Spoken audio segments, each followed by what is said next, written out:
Hey guys, EvilSaw13 here, and I'm back with another tutorial video. So it's been a while. I believe it's been more than a year since I made a tutorial because I was pretty much taking my time to list relevant tutorial videos that I should do in the near future. And also, these tutorial videos take a lot of preparation to do when it comes to actually getting the, mold or casting materials good to go, so I can actually demonstrate to you guys what I'm trying to do.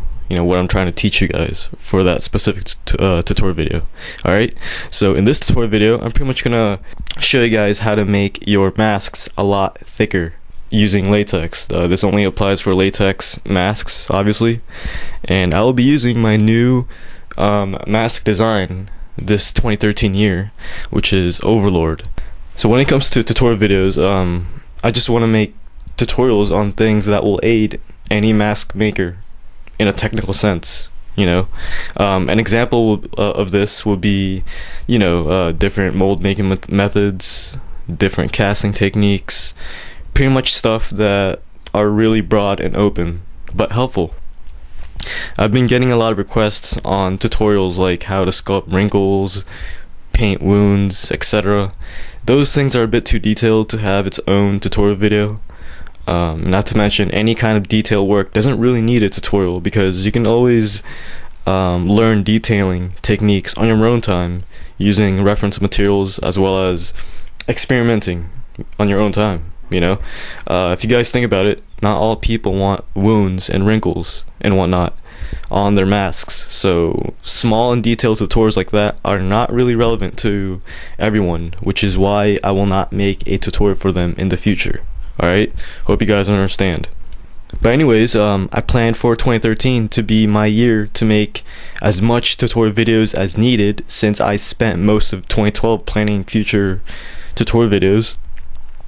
Just a heads up on what to expect from me hopefully this year when it comes to tutorial videos is full head silicone mask casting using a fiberglass mold, an airbrushing tutorial, and some other things that I do not want to spoil. But above all else, let's start small and work our way up to the big tutorials as the months go by. Alright, so as you all can see, for this tutorial video, I'll be using my face mask design that came out just recently, 2013, which is Overlord. Notice how it's plaster. This tutorial video that you guys are watching right now, this only applies to plaster molds and latex masks. This does not apply to full head silicone masks. Alright, so this is only for latex masks.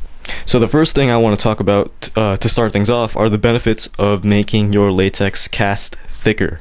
Okay, so here's a quick example. This is Placebo Skull. It's fresh from the mold, and I figured it's a great example of this tutorial. Notice how it holds up pretty well. I'm holding it with one hand on the side of the mask, and it's keeping its shape pretty well. It's frozen still. So when you have a thicker latex cast, you don't have to worry about the latex mask deforming because the cast is thick enough to the point where it maintains its own shape, which is a good thing.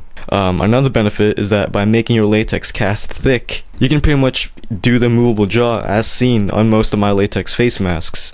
You really can't do the movable jaw for a face mask if the mask is too flimsy, because you do need weight for that to happen. Alright, so let's get started.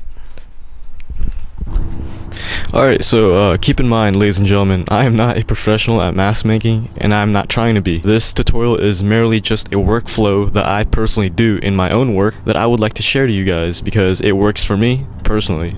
Alright?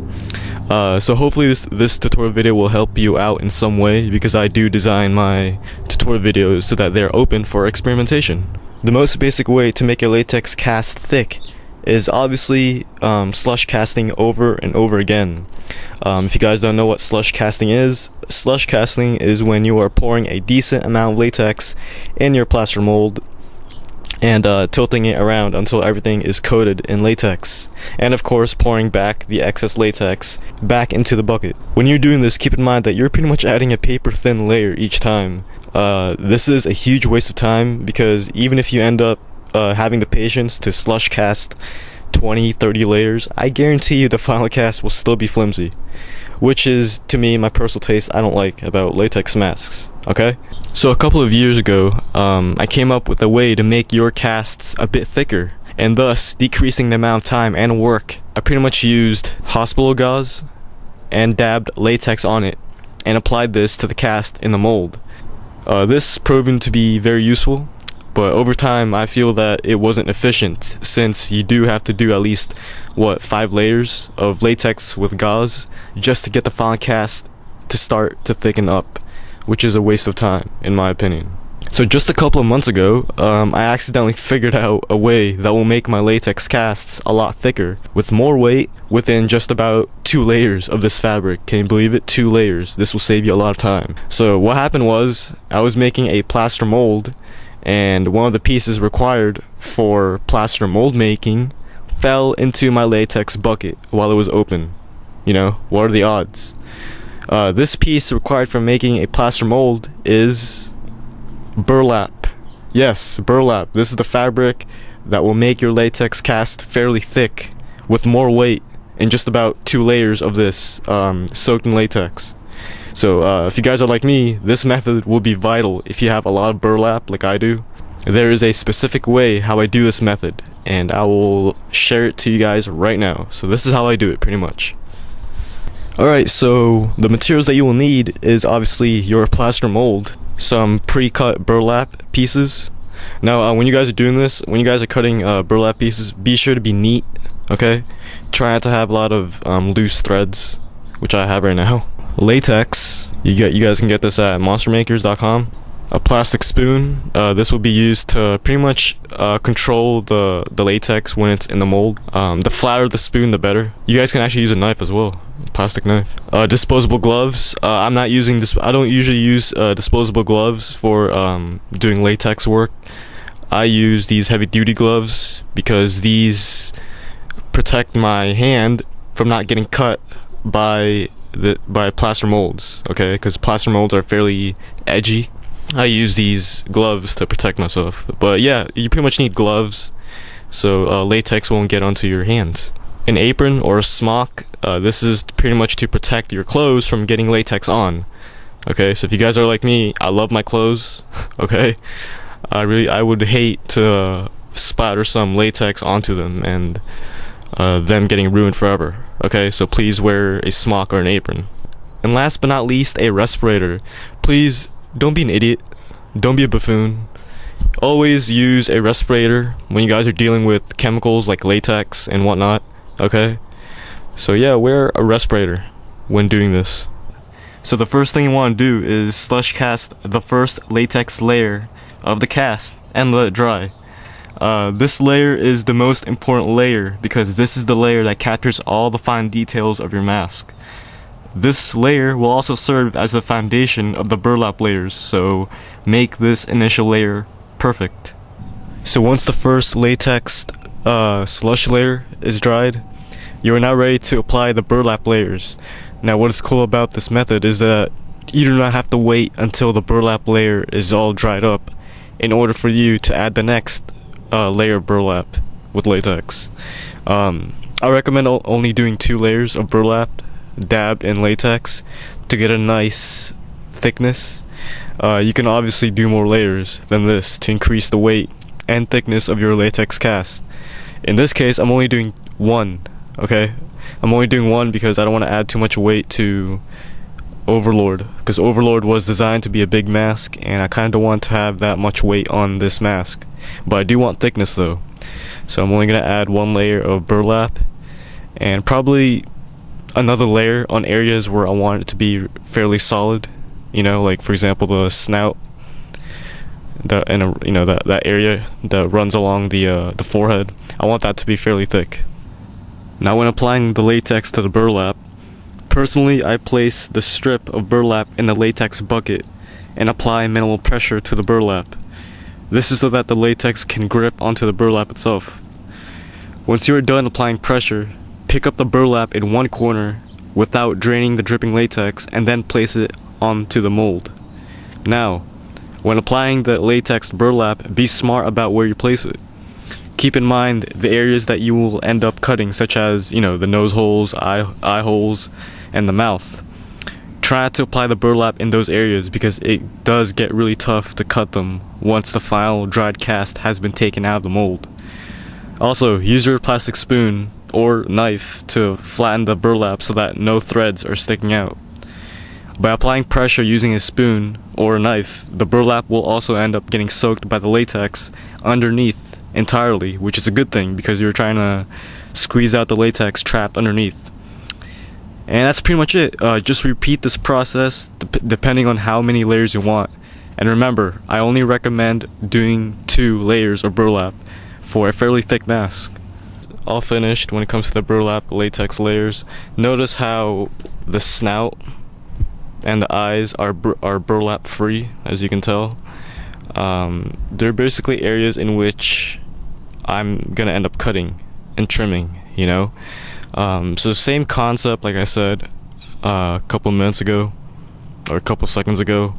You really do not want to put burlap in the areas in which you're gonna end up cutting for the mask. You know, you're gonna have a tough time cutting this thing out because remember, this is gonna be a fairly thick cast. Okay, so you really don't want to do that. So as you can see, the eyes, no burlap.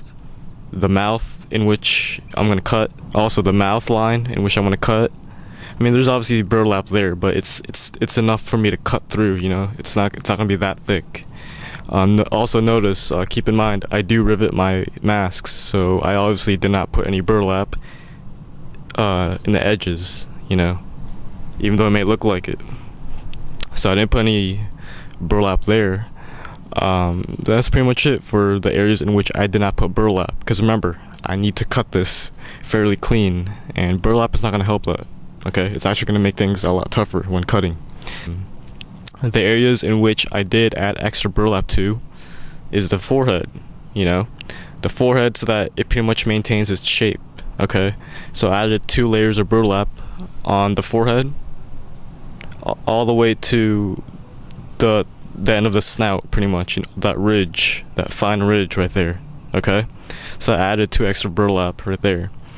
Another area in which I added extra burlap is this area. Why? Because that's the area in which I want the mouth, you know, the jaw to move, because as you all know, Overlord, the way how I planned this mask design is that it's going to be the lower jaw is going to be totally separate from the actual mask. The lower jaw is pretty much detachable, and it will have its own strap.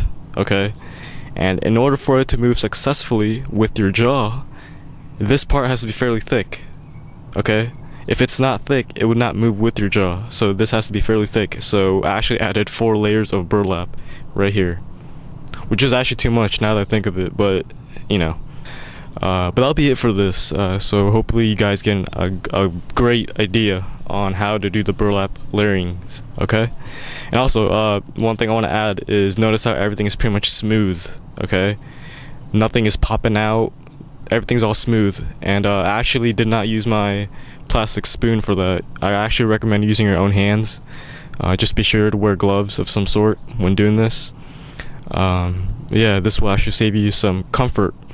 Alright, so the last step in this tutorial is to pretty much slush cast the mold 2 more times. Okay, when I mean 2 more times, I mean let the first layer dry and then coat it again with another layer on top of that. Okay, so you're pretty much going to slush cast 2 times.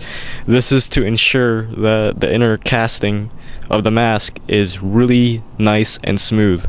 Okay, this is, in fact, you don't have to do this. Okay, the only reason you need to do this is for comfort and quality of your mask. Okay, you really don't want to make the mask inside look all rough because of the burlap. So this is the purpose of that, is to finalize everything by adding 2 more slush cast layers. Also, you're only doing the 2 slush cast layers when your burlap layers are all dry and good to go. Okay, so give it a couple of hours to dry, and once it's all dry, then do the slush casting layers. Alright, so once everything is all dried up, you are ready to go to demold your thicker latex cast from its own plaster mold. So the dried cast should be durable enough to maintain its shape, as seen right here. Check this out. This is the power of what burlap can do to latex cast. And that'll be it for this tutorial video. Hope you guys enjoyed this simple tutorial. I had a lot of fun doing it. Hopefully some of you found this useful. And as you all know, I love teaching people new things and getting them motivated, inspired to create art. That's pretty much my mission as an individual artist alone. I'll pretty much do more tutorial videos as time goes on. Something to look forward to somewhere this 2013 year is my upcoming full head silicone mask casting tutorial, which I will teach you guys how to make a fiberglass mold specifically designed for casting silicone masks. I'm definitely quite excited for it. I don't know about you guys, but yeah, thank you for watching this tutorial video. Feel free to share this tutorial to other fellow mask makers out there and artists alike. Please check out my website. That'll be www.juanfreakshowcaparis.com. Please follow me on Twitter for frequent updates on my art. That'll be twitter.com/evasaw13.